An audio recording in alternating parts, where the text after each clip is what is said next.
I was sitting in my office drinking coffee when I noticed my coworkers running to the break room.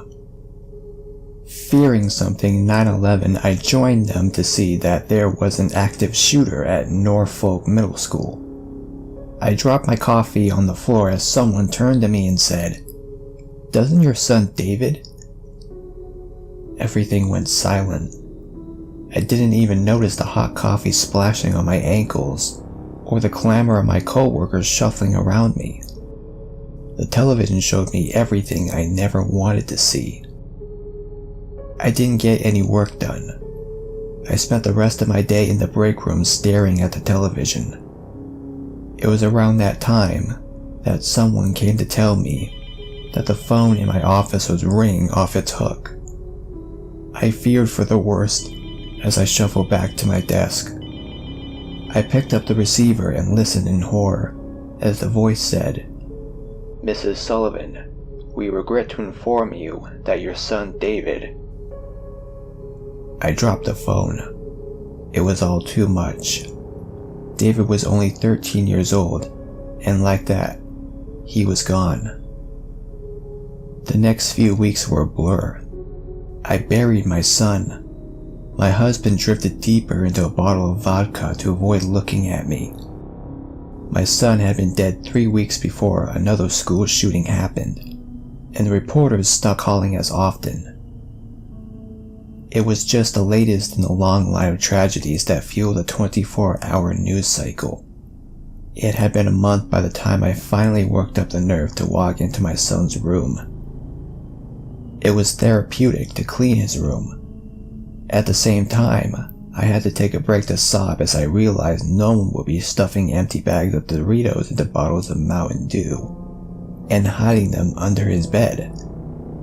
I sat on his dirty floor and slammed my hand against the side of his computer tower. The cover fell off, and I found a piece of paper taped to the inside. It was his passwords. I decided to climb into my son's computer chair and start digging through his online life. His Facebook has little more than an assortment of groups where kids his age shared memes and laughed about Slavic men squatting in tracksuits.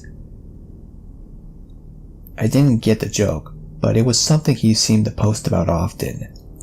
I was about to shut his computer down when I found a folder named Def Not Pose Law on his desktop. It was inside of this folder that I found a series of icons, one of which looked like an onion. I gave it a double click and it pulled up an IRC client. I was prompted for a password. I looked through his password list and found one that had the same name as the folder I'd found the IRC client in. I typed in the password and was logged into a channel called #HiredGuns. The speakers made a loud dinging noise and the windows started flashing on the taskbar.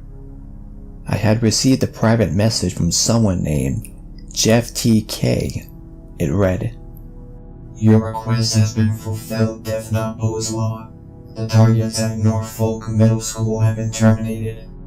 Payment has not been received. You do not want to owe us money." I replied, "You sick fuck. My son died in that shooting. You think this is funny?" I was kicked from the IRC channel and disconnected from the server. I tried to log back in and I received a message that read, "Connection refused. User has been banned." I spent the rest of the night reading through every chat log and text file on my son's computer. I read about how a group of kids at his school had been teasing him. I read about how he had been spending all of his free time on something called the deep web. He talked about how he scraped enough Bitcoin together to pay for the first half of payment needed to hire a contract killer. It was around that time that I found the folder where my son stored all of his nude selfies and videos. I threw up in my mouth as I found out in vivid detail that my 13-year-old son was performing live camera shows for creepy men on the deep web for Bitcoin so he could fund his whole murder-suicide plot.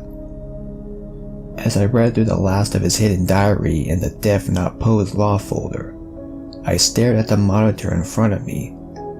It was at that time that I noticed a green LED light on the top of the monitor was flashing under a post-it note. I pulled it away and a notepad window opened up. I sat there as someone typed out the line. Your son owed us $5,000. We will contact you with an account number where you can transfer the funds. If you call the police, we'll kill everyone you love. I reached down and pulled the plug from the back of the computer. It was too much to take in.